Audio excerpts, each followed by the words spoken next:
Axşamınız xeyir olsun. Hər zaman olduğu kimi bu axşam da biz sizinləyik, hörmətli dinləyicilərimiz. Aparıcınız mənəm Ceyhun Həsənli. Qaydaları pozma verilişindən hər kəsi salamlayıram. Hamınıza yalnız və yalnız təhlükəsiz yollar arzulayıram. Bugünkü verilişimizdə yollarda ən çox rast gəlinən, amma nəticələri çox belə deyək də ağır olan mövzudan danışacağıq. Bəzən sürücülər nəqliyyat vasitəsini yolun hərəkət hissəsində saxlayır.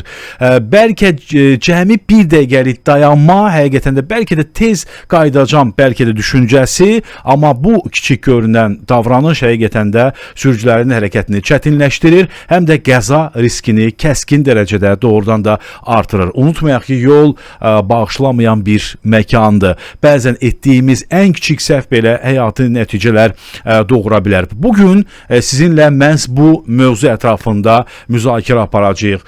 Hörmətli dinləyicilər, nəqliyyat vasitələrini yolun kənarında saxlayanlar hansı problemi yaradırlar? Bax, siz özünüz hansı problemlərlə qarşı-qarşıya qalmısınız? Bu mövzunu isə biz bugün Daxili İşlər Nazirliyi Nəqliyyatı İntellektual İdarəetmə Mərkəzinin mətbuat katibi Ömər Xıdırovla müzakirə aparacağıq. Xoş gördük sizi Ömər bəy. Xoş gördük.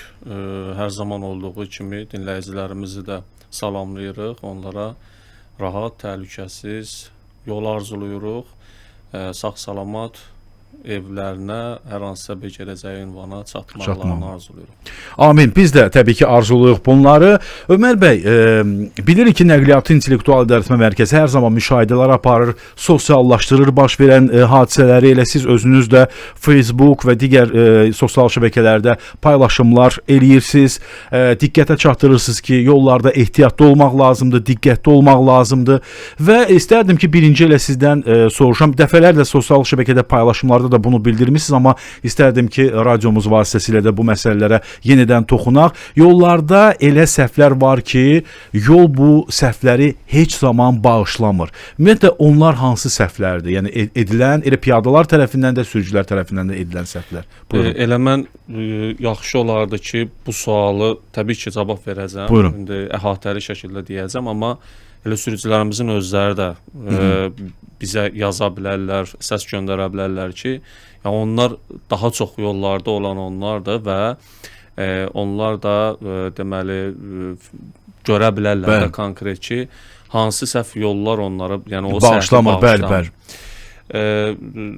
Biz bu məsələyə ümumi şəkildə yanaşsaq, sürücülərimiz, piyadalarımız, ümumilikdə yol hərəkəti iştirakçılarımız bir şey dəqiq bilsinlər ki, yollarda edilən ən kiçik səhvi belə yol bağışlamır. Yol bağışlamır deyəndə biz nəyə nəzərdə tuturuq? Yəni, o mənada bağışlamır ki, ən azından maddi zərərlə nəticələnən qəza iştirakçısı ola bilərlər. Bəli. Və yəqin ki, heç kim istəməz ki, onun avtomobilinə bir zərər dəysin və yaxud da ki, yollarda vaxtı geçsin və yaxud da ki, yaxını özü deməli bu qəza qurbanı olsun, xəsarət alsın. Adamın barmağına bir balaca bir bıçaq kəsəndə günlərlə onun ağrısı keçmir. İndi yol nəqliyyat hadisəsində xəsarət alan yüngül və yaxud ağır dərəcədə fərqi yoxdur. Yəni, indi ondan sonraki hadisədən sonraki travmalar onun psixoloji travmalar alırlar. Həyatı boyu yaddaşında qalır və o unudulmayan bir ağrılar olur. Ona görə də deməli bu istər qaydalara əməl edib öz yolu ilə gedən sürücünün, istərsə də qaydalara əməl etməyib yenə öz yolu ilə gedən sürücünün etdiyi bir səhv burada artıq tək özləri üçün yox, dediyim kimi o qaydalara əməl edib hərəkət edən sürücülər üçün də böyük bir travma yaşadır və hansı ki yol olduğu kimi qalır, amma edilən səhv nəticəsini insan görür. Və yaxud da ki, infrastruktura zərər dəyir, avtomobillər zərər görür. Bu mənada yollarda edilən istənilən səhvi yollarımız bağışlamayacaq. Yəni, bu məsələnin üzərindən keçməyəcək. Bunu biraz obraz şəkildə desək. Ona görə də deməli, sürücülərimiz də bilməlidirlər və bu məsələyə ciddi yanaşmalıdırlar ki, yollarda səhv eləməsinlər. Hərəkət zamanı, avtomobili idarə edən zaman ümumiyyətlə nəqliyyat vasitəsini idarə edən zaman səhvə yol verməsinlər. Onlardan asılı və ya Qalmasın. asılı olub Bəli. olmadan fərqi yoxdur. Yəni burada biz piyadanı da götürə bilərik. Yəni piyada saatda 110 kilometr olan yolda, 90 kilometr olan yolda yolun bir başından o biri başına keçirsə, burada səhvi yol eləmir. Deməli, səhvi demək ki, xüsusilə də piyada keçidinin yaxınlığından keçirsə, demək ki, burada səhvi eləyən piyadanın özüdür. İndi bəzi hallarda bəzi ekspertlər deyir ki, piyada keçidi bu formada olmalıdır, orada piyadalar əziyyət çəkməməlidir. Deməli, bu hardasa bu məsələlərlə də razılaşmaq olar, amma mən fiziki imkanım, sağlamlığım imkan verirsə ki, mən bu piyada keçidindən istifadə edib yolun digər hissəsinə keçə bilərəmsə, təbii ki, mən onu eləməliyəm. Yoxsa bu cür piyada keçidi keçiblər, mən bunun altından keçim, o heç kimə, yəni o belə desək, üstünlük verilmir ki, o qaydanı pozsun və o bu səhvi eləyəndə də təbii ki, yol onu bağışlamır, maşın gəlir, vurur. Ona görə də və biz burada müzakirə elədiyimiz mövzular da təbii ki, aparılan təhlillərə əsaslanır, müşahidə kameralarının görüntülərinə deməli əsaslanır və bu baxımdan da vəziyyətin ciddiliyini biz sürücülərimizə, yol hərəkəti iştirakçılarına açıqlayırıq. İstərsə də Nəqliyyat İntellektual İdarəetmə Mərkəzi deməli paylaşılan məlumatlarda, yayılan informasiyalarda da əsas məqsəd burada sürücü və piyadaların təhlükəsizliyi məsələsidir və biz göstəririk ki, deməli ən belə desək əyani formada da göstərir ki, qaydalara əməl edilmədikdə nəticəsi necə ola bilər. Dinləyicilər artıq reaksiyalar verməyə başlayıblar, salamlayırlar bizi. Aleyküm salam. Yolun kənarında dayananlar qəza işıqlarını yandırsalar, müvafiq işarələri göstərən əşyaları avtomobilin ətrafına yerləşdirsələr, qəzaya səbəb olmazlar. Bax, belə bir fikir. Burada təbii ki, istənilən avtomobildə texniki nasazlıq yarana bilər. Mən əvvəlcə deməli ötən gün yaydığımız məlumatla bağlı qısa bir informasiya verim. Deməli bilirsiniz ki, Heydər Əliyev prospektində baş verən bu qəza geniş bir rezonans doğurdu. Rezonans doğurmasında səbəbi ondan ibarət idi ki, avtomobillərin intensiv hərəkət etdiyi bir yoldur, mərkəz istiqamətində qəfil hər hansısa bir sürücü məsuliyyətsizlik edir. Əsas yol mərkəz istiqamətində avtomobilini saxlayıb sərnişin düşürür və sadəcə də qəza dayanma işıq siqnalını yandırmaqla bu işi görür. Və təbii ki, arxadan gələn diqqətsizlik edən başqa bir sürücü həmin avtomobilə çırpılır və yaxşı ki, burada xəsarət alan olmur. Yəni, siz görüntüyə baxsanız fikir verəcəksiniz ki, orada qadın arxadan gələn avtomobil necə çırpılsa qadın yıxılır yerə, amma ona baxmayaraq onun bir şokun keçirir. Yəni bu cür hallar daha çoxdur, amma ilkin ehtimal mən onu deyə bilərəm ki, çox güman ki, bu qanunsuz taksi fəaliyyətindən məşğul olan bir sürücü ola bilər. Həmin saatda Heydər Əliyev prospekti sağ kənar yol mərkəz istiqamətinə sıxlıq olduğuna görə çox güman ki, sərnişinə də deyib ki, əyləş, əsas yolda mən orada düşürəcəm, yolu keçərsən o tərəfə və sürücünün, təbii ki, bu ehtimallardır, sürücünün istənilən halda etdiyi bu deməli məsuliyyətsizlik orada piyadanın ölümünə, arxadan həmin avtomobilə çırpılan sürücünün ölümünə və yaxud xəsarət almasının, həmçinin özünün də dediyim kimi bu deməli ölüm və xəsarət alınmasına səbəb ola bilərdi. Burada sual olunan və müzakirə daha çox edilən məsələ bu idi ki, orada tək günah dayanan sürücü də yox, arxada gələn nəqliyyat var. Təbii ki, kamera görüntüsü açıq göstərir ki, sürücü fikri yolda olsaydı və normal bir ara məsafəsi saxlasaydı, həmin avtomobilə çırpılmayasaydı. Mən sadə bir nümunə üzərində danışıram və düşünün ki, belə hallar deməli yollarda yaşanır və bizim bugün bu cür mövzunu da müzakirə etməkdə məqsədimiz odur ki, baxın, bu cür qaydalara pozan, istənilən sürücü yol nəqliyyat hadisəsinin baş verməsinə səbəb olacaq. Dinləyicimizin fikrinə gəldikdə biz dəfələrlə, hətta bir neçə bununla bağlı yol nəqliyyat hadisəsinin videosunu yaymışıq ki, nasaz avtomobil yolda qalır, sürücü düşür, həmin avtomobildə yaranan texniki problemi özü həll eləməyə çalışır, yəni keçir qarşı tərəfə, ön hissəyə, arxadan heç bir təhlükəsizlik tədbirləri görmür. Eləsi var qəza dayanma işarə siqnalını yandırır, eləsi var heç onu da yandırmır. Bəli, var heç belələr. bir nişan quraşdırmadan arxadan gələn diqqətsizlik edən bir sürücü də gəlir çırpılır həmin avtomobilə və bu sürücü də öndə olduğuna görə qalır avtomobilin altında dünyasını dəyişir. Yəni bir neçə belə hadisənin də şahidi olmuşuq. Daha bir dinləyici isə yazır ki, əsas problem yola baxmayanlardadır. Ola bilər kimsə yolun kənarında saxlayıb, amma qəzaya onlar yox, yola baxmayıb dayanan avtomobilə çırpılanlardadır. Burada həssas bir məsələ var.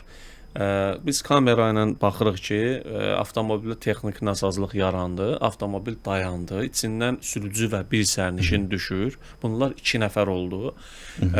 Düşürlər, 2 nəfər deməli bir qəza dayanma nişanını quraşdırmırlar. Ümumiyyətlə yolda olmur. 2 bu sürücülər, bu sürücü və sərnişini ya bir-biri ilə söhbət eləməyə çalışır ki, əraziyə evakuator gəlsin, avtomobil ərazidən götürülsün, ya da yaranmış problemi həll eləməyə çalışırlar. Baxın, burada halbuki qəza dayanma nişanı, görünür ki, qəza dayanma nişanı o an avtomobilində yoxdur. Burada bir sürücü ən azından bir 30 metr məsafədə əl hərəkətləri eləməklə o təhlükəsizliyi təmin edə bilərmi? Edə bilər. Edə bilər, bəli. Yəni, bunu da etmir və nəticə etibarilə də təbii ki, bugün biz paytaxt yollarında biz əvvəllər daha çox dediyimiz kimi qəzaların baş verməsində yüksək sürət kimi göstərirdiksə, təbii ki, yüksək sürət əsas səbəb olaraq qalır, amma əsas səbəblərdən bəlkə də ikincisi də bu gün yollarda edilən diqqətsizlikdir.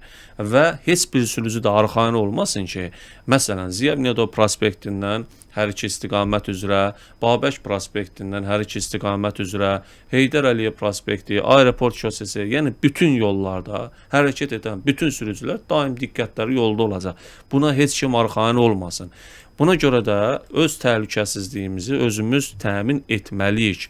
Onun üçün də bu cür hallar baş verdikdə, nasaz avtomobil qaldıqda, hər hansısa bir problem yarandıqda o təhlükəsizliyi sürücülərin özləri, yol polisi əraziyə gələnə kimi özləri təmin etməlidirlər. Bunu qanun deyir. Yəni, ən azından qəza dayanma nişanı avtomobilin arxa hissəsində ən azı 30 metr məsafədə elə quraşdırmalıdır ki, arxadan gələn nəqliyyat vasitəsi onu görsün. Bu qaydalara əməl edilmir. Bu təhlükəsizlik tədbirləri görülmür və nəticə etibarilə də qəzalar baş verir. Cəmil bəy səsli mesaj göndərib. Cəmil bəyin mesajını dinləyək. Axşamınız xeyir, salamlayıram sizləri. Biz də salamlayırıq. Çox aktual mövzudur. Buyurun. Yəni demək olar ki, bütün sürücülər rastlaşır həmin hadisə ilə. Yolun sağ hərəkət istiqamətində, yəni 5 saniyəlik, 10 saniyəlik kimsə yavaşıyır, adam düşürdür, adam mindirir və lazım olmayan sıxlıq yaranır ortada. Yəni avtomatik olaraq bu birisi maşınlarda zolaq dəyişməyə çalışır, hamı bir-birinin zolağına girir və nəticədə sıxlıq yaranır, tıxac yaranır. Yəni maraqlı odur ki, həmin o sürücüyə qarşı eyni hərəkəti edəndə o nə fikirləşir? Yəni düzdür, indi heç kim onu boynuna almayacaq ki, yəni bu hərəkəti mən eləyirəm. Ancaq ki, mənə maraqlıdır ki, yəni onlar özləri nə fikirləşir elə bir hadisə ilə rastlaşanda, elə bir vəziyyətlə qarşılaşanda. Cəmil bəyə təşəkkürümüzü bildiririk. Çox sağ olsun. Ömər bəy, nəsə fikirləriniz varsa bu mesajla bağlı buyurun. Biz ona görə hər dəfə deyirik ki, yollarda biz sürücülər bir-birimizi başa düşməliyik. Bir-birimizə hörmətlə yanaşmalıyıq. Yəni, hər hansısa bir sürücü avtomobilini yolun hərəkət hissəsində saxlayıb, sadəcə qəza dayanma işığını yandırıb sərnişin mindirib düşürürsə və yaxud da ki, saxlayıb bir 5 dəqiqə marketə girib çıxım fikirləşirsə, hər hansısa bir məqsədlə avtomobili yolun hərəkət hissəsində saxlayırsa, o düşünməlidir ki, arxadan gələn nəqliyyat vasitələri üçün qəza şəraiti yaradır və onun avtomobilinə hansısa avtomobil çırpıla bilər. Bunu düşünməyib o addımı, dediyimiz addımları atırsa, təbii ki, mənə elə gəlir ki, həmin sürücülə bağlı biz nə qədər maarifləndirmə tədbiri görək, yenə də o bildiyi Fayda verməyəcək. Hə. O zamana kimi ki, o artıq qəza iştirakçısı olmuş olacaq. Yəni, ona görə də biz hər dəfə deyirik, yollarda sürücülərimiz, biz qarışıq, bir-birimizə hörmətlə yanaşırıq. Hər birimiz səhv eləyə bilərik. Tək elədiyimiz o səhv qəzanın baş verməsinə səbəb olmasın və ən azından etdiyimiz səhvə görə də üzr istəməyə bacarmalıyıq. Durub özümüz səhv ola qarşıdakı sürücünü ittiham eləməli deyilik. Aqressiyamızı bildirməli deyilik. Ona da o əsəbi yaşatmalı deyilik. Onsuz da bizim pozduğumuz bu qaydaya görə, yəni qayda etdiyimiz bu qayda pozuntusuna görə onsuz da əsəb keçirir, onsuz da gərginləşir, onsuz da bizə qarşı bir hücuma keçmək istəyir. Yəni, biz sadəcə ona üzürlü hesab eləyin və yaxud bir əl hərəkəti ilə onun o, belə desək, damarını tutmuş ola bilərik. Amma yenə deyirəm... Elə səhvlər var ki, amma bağışlanmır. O da var, üzr qəbul etmir. Bu dediyim, bu səhvləri belə dediyimiz kimi bağışlanmayacaq. Yəni, şans məsələsi var. Bir dəfə şansımız gətirəcək, 2 dəfə gətirəcək, amma axır əvvəl o bir gün o şans da üzümüzə gülməyəcək. Yəni, deyəcək, keçin başqa birinə. Yəni, ona görə də vəziyyət ciddidir. O mənada ciddidir ki, yollarda diqqətsizlik, yollarda qaydaları bilinməyən sürücülər məsələsi deyil mövzu. Yollarda bəlkə də mən sinəmin eləyirəm ki, bir 90% qaydaları bilib qəsdən pozan sürücülərdən danışırıq biz. Yəni, inandırım ki, sizi kamera görüntülərindən də baxırıq ki, yəni, sürücülərin çox hissəsi qaydaları bilir. Qaydalara sadəcə olaraq qəsdən əməl etmirlər. Yəni, problemin kökü ondadır. Yəni, biz bunu hər dəfə demişik. Yəni, hər bir... Razıyam. Hardasa bu da bilmirəm təcrübədənmi irəli gəlir. Mənə heç nə olmaz fikri. Çünki mən neçə ilin sürücüsüyəm. İndi görürük də ətrafımızda da var belə insanlar ki, amma çox zaman da o statistikaya da baxsaq, bəlkə də bilmirəm, indi tam dərinliyinə geçsək görərik ki, elə ən çox da elə bir çox hallarda, ən çox yox səhv dedim. Bir çox hallarda elə qəzaları törədən də elə təcrübəli sürücülərin ucbatından olur. Yəni mənə heç nə olmaz, arxayınlıq. Yəni bunlar da gətirib çıxarır. Digər səsli mesajlarımız çoxdur. Digər səsli mesajı dinləyək. Salam əleykum, hər birinizə salam eləyirəm. Mövzu ilə bağlı bir söz demək istərdim. Buyurun. Bir 10 il bundan qabaq yolların birində 90-lıq yol idi. Gedirdim. Anidən maşının işığı, generatoru idi, hər nə idi. Uzun sözün qısası işığı kəsildi. Gündüz vaxtı idi. Yəni heç bir şitdə heç bir işıq özünü göstərmədi. Yəni qəza işığı zat heç nə görsənmirdi, işləmirdi. Mən maşını qırağa verib maşından düşənə qədər artıq məni arxadan vurdular. Yəni o qəza Allah uzaq eləsin, qaçılmazdı da. Əgər o qəza gəlirsə, o sürücü maşından düşməmiş, o heç bir znakı qoya bilməz, heç nə eləyə bilməz. Əgər arxadan gələn maşın o boydan da maşını görmürsə, balaca bir znakı da görməyəcək. Yəni bu qədər. Təşəkkür edirik bu dinləyicimizə də mövzuya münasibət bildirdiyinə görə minnətdarıq. Ömər bəy də etiraz eləməz, növbəti səsli mesajla davam edək. Bu dəfə Şükran bəy səsli mesaj göndərib, buyursun. Salam, axşamınız xeyir. Bu qəzaların ən birinci səbəblərindən biri telefondur. Bir dənə bir şey görmüşəm, axırı vaxtlar moda düşüb. Bu yolun sol tərəfi ilə yavaş sürür, asta sürətlə gedir. Marqat eləyirsən, görsən ki, nol emosiya. Siqnal verirsən, siqnal verəndən sonra avarinlə yandırır, güya ki, xarabdır. Sən də görmürsən də ki, bu niyə şey eləyib, nədir adı, sürəti azaldıb. Biraz qabağa keçəndən sonra görürsən ki, telefonla danışır, ona görə də qəza işıqlarını yandırıb. Buna nə deyərsən, bunu nə etmək olar, bu necə həll eləmək olar belə bir şeyi. Qəzalardan səbəbi budur.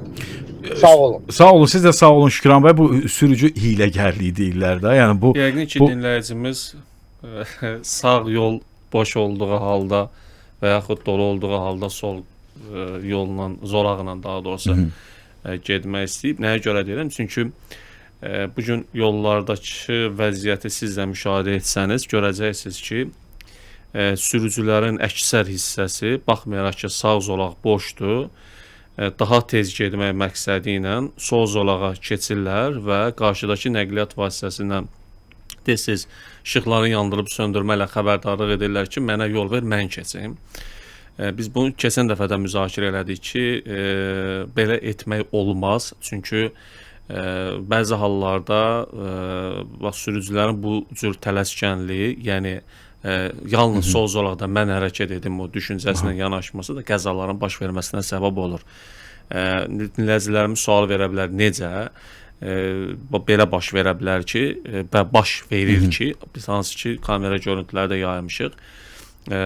Deməli, sürücü baxır ki, sol zolağa keçməklə daha tez, daha sürətli hərəkət edəcək, keçir sol zolağa və təbii ki, sol zolaqda hərəkət edən avtomobillər sağ zolaqda hərəkət edən avtomobillərdən, yəni orta zolaqda hərəkət edən avtomobillərdən daha sürətli hərəkət edirlər və qarşıda nələrin baş verdiyindən xəbərsiz olurlar. Ona görə xəbərsiz olurlar ki, qabaqda sol zolaqda hərəkət edən avtomobillərdən birində texniki nasazlıq yarana bilər və yaxud da ki, aidiyyəti dövlət qurumları sol zolağın müəyyən hissəsini bağlayıb bir təmir işi görə bilərlər və sən də sürətlə hərəkət etdikdə qarşıdakı nəqliyyat vasitəsi xüsusilə də mən sizə əmin edirəm ki, bəlkə də əksər hallarda deməli heç ara məsafəsiz də saxlanmırlar sol zolaqda hərəkət edən bəzi sürücülər. Ara məsafəsi də saxlamadığın təqdirdə qarşıdakı avtomobillər sərt tormozdan istifadə etmək məcburiyyətində qalırlar və sən də həmin avtomobilə çırpılırsan. Yəni mən sadəcə olaraq indi dinləyicimizin fikrinə deyir, hər işdə bir xeyir var. Sadəcə olaraq bildirmək istədim ki, amma özü də olduqca təhlükəlidir. Qaldı ki, məsələn, ötən gün deməli Heydər Əliyev prospekti ilə gəlirəm. Orta zolaqla avtomobil hərəkət edir. Biz gəldik. Baxıram ki, hərəkət sürəti çox aşağıdır bunun. Biz də sıra ilə düşmüşük bu avtomobilin arxasınca. Sola deməli keçib ötmək istəyirik. Baxırıq ki, telefonla danışa-danışa. Bu keç sağ zolaqda 70 km/saat sürətlə olan zolağa keç. Orada yolu var. Və yaxud təlim maşınıdır. Bu gün səhər saatlarında görürəm. Orta zolaqla 90 km/saat sürət olan yolda orta zolaqla 55 ilə hərəkət edir. 60. Bunun özü qəza şəraiti. Özü təlim maşını. Təlim maşını və 2 xanımdır, avtomobili idarə edir. Yəni halbuki bunu sağ zolağa keçməklə də ən deməli yaxşı halda aşağı sürətlə 70 km/saat sürətli hərəkət yolunuzu davam edə bilərsiniz. Belə sürücülər var, yollarda az deyil və belə sürücülərin bu cür məsələyə diqqətsiz yanaşması da təbii ki, qəzaların baş verməsinə səbəb olur. Bəli. Daha bir səsli mesajı dinləyək. Buyursun dinləyicimiz. Axşamınız xeyir olsun. Hər vaxtınız xeyir. Geçsin. Çox sağ olun. Mən bu yaxların bir saat bundan qabaq belə bir halına rastlaşdım da. Deməli, həyətlər arasından çıxıram, deməli, tələsirəm. Həyətlərin arasından çıxıram, yola çıxdım, hazırlaşdım ki, maşınlar yoxdur, avtomobil heç bir gəlmir, yol boşluqdur. Yəni yavaş-yavaş öz yoluma çıxım ki, tələsdiyim yerə getməyə. Gördüm bu ərəfədə bir maşın gəldi, düz məhəllənin çıxacağında dayandı. Adam düşürtdü, adam mindirdi. Ha, İyi belə yavaş-yavaş da tərpənir. Mən də çıxdım, bunu gözlədim. Məsələn, buna işıqlarımı bir dəfə yandırdım, söndürdüm. İndi çıxmışam, mənə deyir ki, pəncərəni salıb deyir, nə olub? Deyirəm ki, bəs orada saxlamaq olmaz da, yəni məhlədir. Mən tələsirəm, mən çıxıram, mən sənə görə niyə yobanmalıyam? Deyir, sən niyə hörmət eləmirsən ki mənə? Deyirəm, mən sənə niyə hörmət eləməliyəm? Bilirsiniz, yəni elə bir adamı elə bir situasiyaya salırlar ki, yəni bilirsiniz necə? Yəni hələ bizi borclu çıxardırlar, bildiniz necə? Yəni bu tipli sürücülərə aiddir. Yəni olmaz, valla onlar diqqətli olmalıdır. Hər bir sürücülər istər içində mən olum. Mən də avtomobil arxasındayam. Yəni mən maksimum diqqətliyəm, çünki bu günlərim avtomobil sürə bilməyənlər daha da çoxdur. Yəni yol hərəkəti qaydaları anlayışı olmayanlar daha da çoxdur. Ona görə yəni hamı bir-birini gözləməli, siz demişkən bir-birinə hörmətlə yanaşmalıdırlar. Yəni bu cür olmur. Ha vaxtacan gedəcəyi bəlli deyil. Təşəkkür Çox edirik. sağ olun. Çox sağ olun. Siz də sağ olun. Əslində yəni bayaq da Ömər bəy də dedi ki, üzr istəmək bu acizlik deyil. Baxın, Yəni bu cür düşüncədə olan sürücülərə qarşı ən gözəl metod ondan ibarətdir. Bir, həmin sürücüyə etirazını normal formada izah eləyirsən ki, qardaş, sən bu qaydanı pozursan, amma belə problem yaradırsan, sənə aqressiv şəkildə cavab verirsə və yaxud da ki, indi mübahisəyə meylli şəxssə, ən gözəl yolu düşürsən, həmin o qayda pozuntusunu mobil telefonla qeydə alırsan, adiyyəti üzrə müraciət eləyirsən, həmin şəxs cəzalanır. Qutarda çıxdı getdi. Qayda pozubsa, yolda hərəkətə mane olubsa, yəni heç kim düşünməsin ki, həmin qayda pozuntusu nəticəsiz qalır. Və elə sürücülər var ki, götürür sosial şəbəkədə ictimailəşdirir məsələ və istənilən qaydanın ümumiyyətlə yollarda hərəkətə mane olan, qaydaları pozan, ictimaiyyətə hörmətsizlik eləyən, istənilən yol hərəkəti iştirakçısı barəsində də müvafiq qaydada deməli tədbirlər görülür. Bunun ən gözəl yolu bundan ibarətdir. Düşüb sürücü ilə mübahisə etmək, dalaşmaq. Çünki qaydanı pozan sürücü, məsuliyyətsizlik edən sürücü, diqqətsizlik edən belə sürücülərə irad bildirəndə də səni borclu çıxarmağa çalışırlar. Onun ən gözəl yolu dediyim formadadır və deməli çəkirsiniz, göndərirsiniz. Həmin şəxs barəsində də müvafiq tədbirlər görülür. Bəli. Təşəkkür edirik. Çox sağ olun Ömər bəy. Bir daha xatırlatmaq istəyirəm ki, bugün qonağımız Daxili İşlər Nazirliyi Nəqliyyat İntellektual İdarəetmə Mərkəzi mətbuat katibi Ömər Xıdırov idi.